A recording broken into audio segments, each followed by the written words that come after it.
Welcome, everyone. My name is Jeffrey St. Laurent, and as you can see, I have a very important guest today as well, which I'm going to introduce in just a second. Before then, I want to let you know I do record all of my Tuesday live shows. I put them on my university at sellingcoaching.com. I help coaches transition to a full-time business. One of them is right here. We're going to talk about her journey so far today. So I have a lot of great resources, like I said, on my website. Check out my university, but you can also start right on the homepage at sellingcoaching.com. If you enter your name and email, that's not only going to put you in my email community, which you get some great an email from me on a weekly basis, giving you some great information, but it'll also get you a great resource. It's launching your full-time coaching business, the first 3 vital steps. That's an audio resource that you'll get access to as well. So with that being said, I want to jump right in so we have plenty of time for Tina. I'd love to welcome my great client, Tina Matejka, to the live show. Welcome, Tina. Hi, Jeff. Hi, everyone. Nice to be here. Yeah, it's great having you. So Tina just went through my 5-month GoProELITE group mentor coaching program with a bunch of other people. And so she's so far into her journey. And I wanted to have her on this show because of all the things that we do in the group program, et cetera. As one of the things is we market ourselves. And she has impressed me with a lot of things that she's done, and I want to get to sharing some of that. But first, before we get to sharing some of the things that she's done, I want to kind of take us back to like where we started, when you joined the program. If you can remember, it's not that long ago, but sometimes it feels that way, right? Yeah. And just so people get a feel for kind of like, where were you in your business? What were you doing where you decided like, I need some help and then you end up working with me in the group, just so people get a feel for kind of where you're at. Aside from day one after I graduated from IPEC? Yeah, pretty much. Yeah. Well, actually, I had been watching your quick start lives, and I had heard you talk about the 14-day challenge, and I heard about that for months, and it was like, can I do this? Can I put myself out there? And I listened every month. I'm like, no, this isn't the month. And then I think it was January. I'm like, okay, you have been messing around so much, done a lot of the kind of the back office stuff. It's like, if I'm going to do this, I'm going to see how Jeff is in his 14-day and see how I go. And actually, it wasn't you, it was me, because I had one paid client at the time. And I was really about ready to do something right before COVID, because my preferred method of marketing is in person. And then COVID hit. And it was like, okay, well, I just can't wait forever. So I decided to sign up for your 14-day challenge. And I was definitely nervous, but I have to say it really was such a great time investment, and you certainly can't beat the price for $50 or whatever it was. And I had put myself out there in that, which I was completely shocked I did. And I wanted to keep the momentum, and that's why I decided to join the group. And I still haven't had a paid client yet, but I know I am so much further to getting a paid client than I was before I started the group. Yeah. And I think that's the thing too, is a lot of people think like, oh, when am I going to get paid? And how often is it going to happen? And I'm like, well, I got people that I work with and they get paid right out of the gates. And then people that I work with 5, 6, 8, 10 months, right? And they haven't gotten a client yet. Right. But a lot of it is what I'm hearing from you is it's the confidence within the space of where you're at now, and the structures that you didn't have before that you have now, where it's more a matter of time. Is that fair statement? Oh, absolutely. Like I said, my method of marketing, I always wanted to do in person.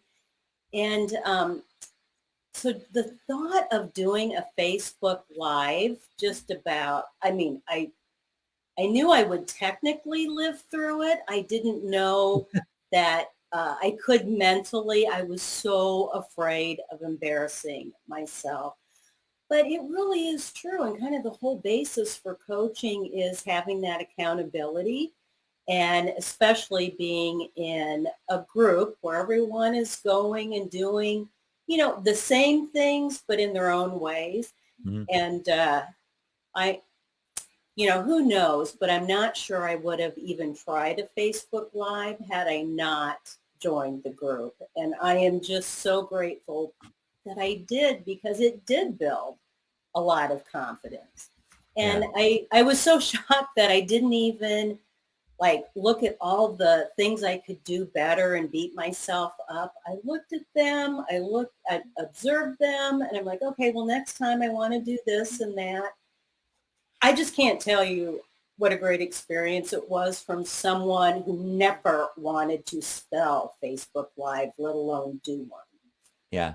Oh, just being able to start to speak your message. I think that's the big piece, right? Is now you get to speak your message. And so that's where we began. Like you said, you're pretty much starting from scratch. And then we really start to take a look at not only what your message is, but then start you with some basic structures to begin to get your message out there. Talk about what that was like for you, because you said like with the fears you had around just like doing a live broadcast, number one, but just really understanding your message and then not even necessarily fully, oh, I 100% understand it right from the get-go, but your willingness to kind of walk forward with a good understanding, but still not feeling 100% comfortable with it. Yeah, I definitely made strides, and even this morning, I had even more insights about my message. And so it really is, I think you've said this, the only way to really know is kind of start somewhere and keep evolving, you know, and that has helped so much. And I really do feel like I know what got me to this place and what my message is. Yeah, definitely. So let's get to the part, and this is, to me, this is the big story with you in terms of, I would call it courage, though we don't necessarily have to have courage to do this, but I do think there's a level of courage, because hopefully at some point our marketing becomes fun and Mhm. just a part of what we do. And we got to a point with you is like, all right, you wanted to get out, and you, instead of doing stuff online, and this is important, right, through social media marketing, things like that, you're like, I don't want to do that. Right. And there's a lot of people, and that's why I want people to listen to this, is because there's not a lot of people that want to do that. They want to Right. do face to face. Tell them the brief story of, the time that, you know what I'm talking about. Yes. Yes. I don't want to spill any of the secrets, right? But just share what you did, just in a broader sense, because I want people to hear that, and then we'll talk more about that. Okay. So being in a human resources manager for 25 years, I always felt like I connected best in person. And it wasn't that I was against Facebook Lives, but I just felt more confident connecting in person. So when we got to that part, or talked about that part later on in the group, I started out, I had sent a couple of emails, just kind of cold emails, because where I live now, I literally know zero people except for my sister, because she talked me into moving here. So I'd sent a couple of emails introducing myself, asking for a chance to have a conversation about my doing a presentation for these two companies. And while I was waiting for a hopeful return, I decided I'm going to take the plunge. I'm going to go someplace in person and go for the ask. So I researched a little bit. I found a place, an optical shop, and kind of had in mind what I wanted to say.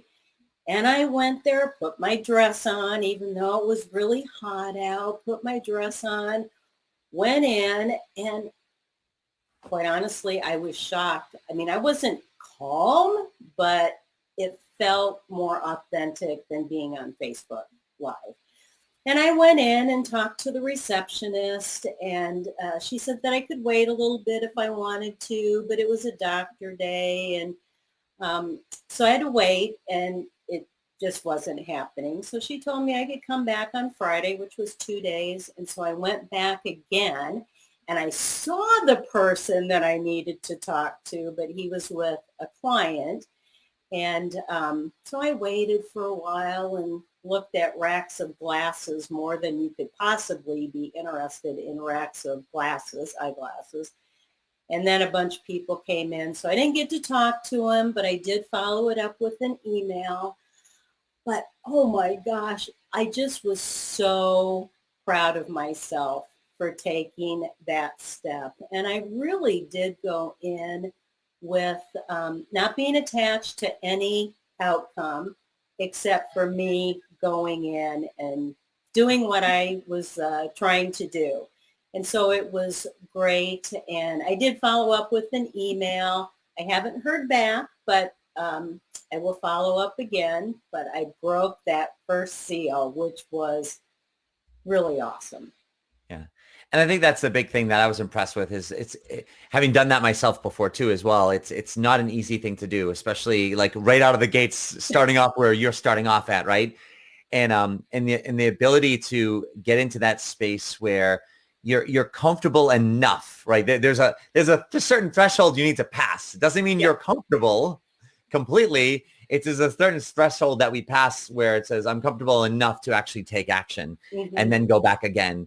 And there's so many things that you could have told yourself as to why you couldn't or shouldn't do that and reasons, but you did. What was it that got you past the threshold of actually taking action? Because it was very easy to, like I said, talk yourself out of something like that. Well, like I said, I always had felt anyway that I wanted to do presentations.